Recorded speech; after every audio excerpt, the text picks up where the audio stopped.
sa simple na pasulyap-sulyap, nagpapapansin sa'yo.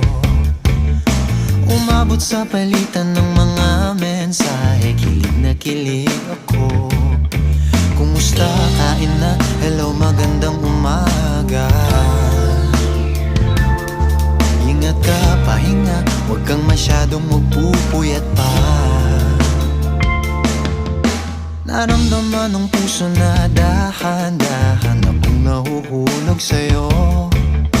Sa kada araw natin na pag-uusap, meron nang